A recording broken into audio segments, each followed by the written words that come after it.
एक आदमी मंदिर में सेवक था।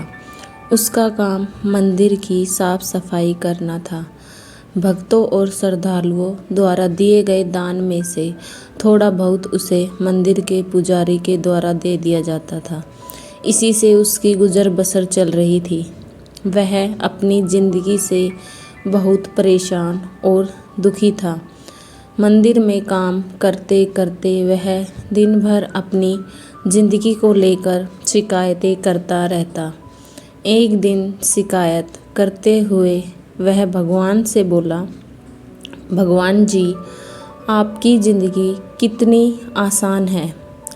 आपको तो बस एक जगह आराम से खड़े रहना होता है।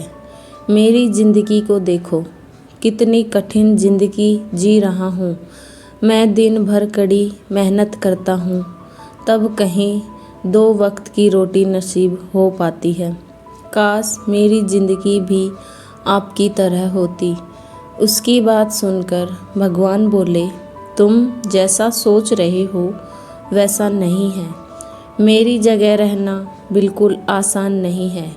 मुझे बहुत सारी चीज़ें देखनी पड़ती है, बहुत सी व्यवस्थाएं करनी पड़ती हैं। ये हर किसी के बस की बात नहीं है। भगवान जी, कैसी बात कर रहे हैं आप? आपका काम आसान ही तो है। आपकी तरह तो मैं भी दिन भर खड़े रह सकता हूँ। इसमें कौन सी बड़ी बात है? मंदिर का सेवक बोला, तुम नहीं कर पाओगे। इस काम में बहुत धैर्य की आवश्यकता पड़ती है। भगवान बोले, मैं ज़रूर कर पाऊँगा। आप मुझे एक दिन अपनी ज़िंदगी जीने दीजिए। आप जैसा बताएंगे मैं वैसा ही करूँगा। मंदिर का सेवक जिद करने लगा। उसकी जिद के आगे भगवान मान गए और बोले, ठीक है, आज पूरा दिन तुम अपनी ज़िंदगी जियो। मैं तुम्हारी ज़िंदगी जीता हूँ, लेकिन मेरी ज़िंदगी जीने के लिए तुम्हें कुछ शर्त माननी होंगी। मैं हर शर्त मानने को तैयार हूँ भगवान जी। सेवक बोला, ठीक है, तो ध्यान से सुनो। मंदिर में दिन भर बहुत से लोग आएंगे और तुमसे बहुत कुछ कहेंगे। कुछ तुम्हें अच्छा बोलेंगे तो कुछ बुरा। तुम्हें हर किसी की बात चुपचाप एक जगह मूर्ति की तरह खड़े होकर धैर्य के साथ सुननी है और उन पर कोई प्रतिक्रिया नहीं देनी है। सेवक मान गया। भगवान और उसने अपनी ज़िंदगी एक दिन के लिए आपस में बदल ली। सेवक भगवान की जगह मूर्ति बनकर खड़ा हो गया। भगवान मंदिर की साफ सफाई का काम निपटाकर वहाँ से चले गए। कुछ समय बीतने के बाद मंदिर में एक धनी व्यापारी आया। भगवान से प्रार्थना करते हुए वह बोला, भगवान जी, मैं एक नई फैक्ट्री डाल रहा हूँ। मुझे आशीर्वाद दीजिए कि यह फैक्ट्री अच्छी तरह चले और मैं इससे अच्छा मुनाफा कमाऊँ। प्रार्थना करने के बाद वह प्रणाम करने के लिए नीचे झुका तो उसका बटुआ गिर गया। जब वह वहाँ से जाने लगा तो भगवान की जगह खड़े मंदिर के पुजारी का मन हुआ कि उसे बता दे कि उसका बटुआ गिर गया है, लेकिन शर्त अनुसार उसे चुप रहना था। इसलिए वह कुछ नहीं बोला और खामोश खड़ा रहा। उसके तुरंत बाद एक गरीब आदमी वहाँ आया और वो भगवान से बोला, भगवान जी, बहुत गरीबी में दिन कट रहे हैं। परिवार का पेट पालना है, माँ की दवाई की व्यवस्था करनी है।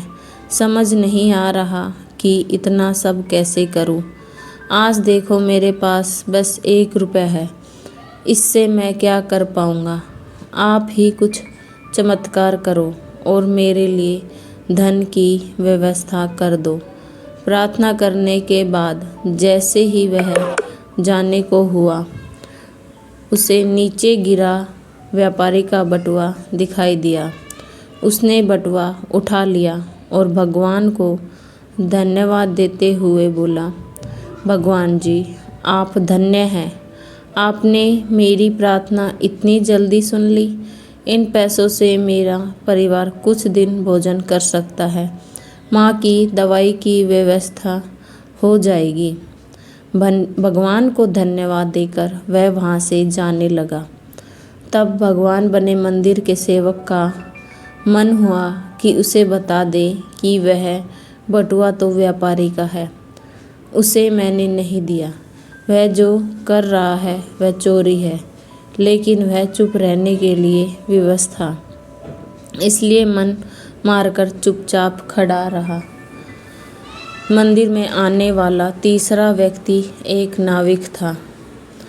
वह 15 दिन के लिए समुद्री यात्रा पर जा रहा था।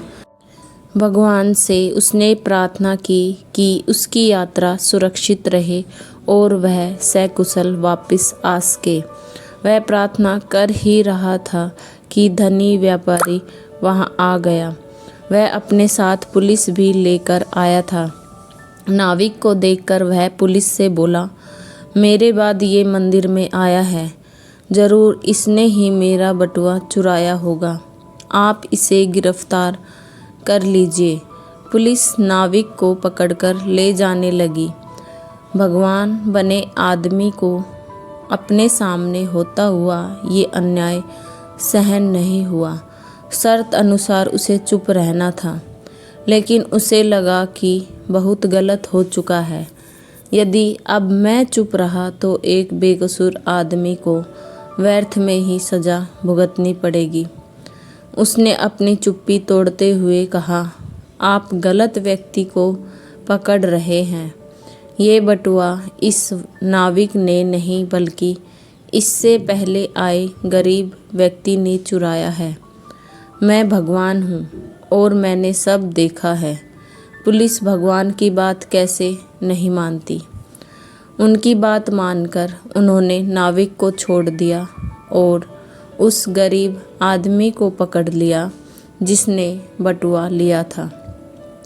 शाम को जब भगवान वापस आए तो मंदिर के सेवक ने पूरे दिन का वृत्तांत सुनाते हुए उन्हें गर्व के साथ बताया कि आज मैंने एक व्यक्ति के साथ अन्याय होने से रोका है। देखिए, आपकी ज़िंदगी जीकर आज मैंने कितना अच्छा काम किया है। उसकी बात सुनकर भगवान बोले, ये तुमने क्या किया? मैंने तुमसे कहा था कि चुपचाप मूर्ति बनकर खड़े रहना, लेकिन वैसा न कर तुमने मेरी पूरी योजना पर पानी फेर दिया। उस धनी व्यापारी ने बुरे कर्मों के द्वारा इतना धन कमाया है। यदि उसमें से कुछ पैसे गरीब आदमी को मिल जाते तो उसका भला हो जाता और व्यापारी के पाप भी कुछ कम हो जाते। जिस नाविक को तुमने समुद्री यात्रा पर भेज दिया है वह जीवित वापस नहीं आ पाएगा। समुद्र में बहुत बड़ा तूफान आने वाला है। यदि कुछ दिन जेल में रहता तो कम से कम बच जाता। सेवक को यह सुनकर एहसास हुआ कि वह तो बस देख पा रहा था जो आँखों के सामने हो रहा था। उन सब के पीछे की वास्तविकता को वह देख नहीं पा रहा था, जबकि भगवान जीवन के हर पहलू पर विचार अपनी योजनाएं बनाते हैं और लोगों के जीवन को चलाते हैं। सीख: यदि आपकी मर्जी से कुछ नहीं हो रहा है तो इसका अर्थ है कि वह भगवान की मर्जी से हो रहा है, और भले ही देर से ही सही, भगवान की मर्जी से सब कुछ अच्छा ही होता है। धन्यवाद। मेरी कहानी को अंत तक देखने के लिए आपका बहुत बहुत शुक्रिया। कृपया मेरे चैनल को सब्सक्राइब करें और कहानी को लाइक और शेयर ज़रूर करें।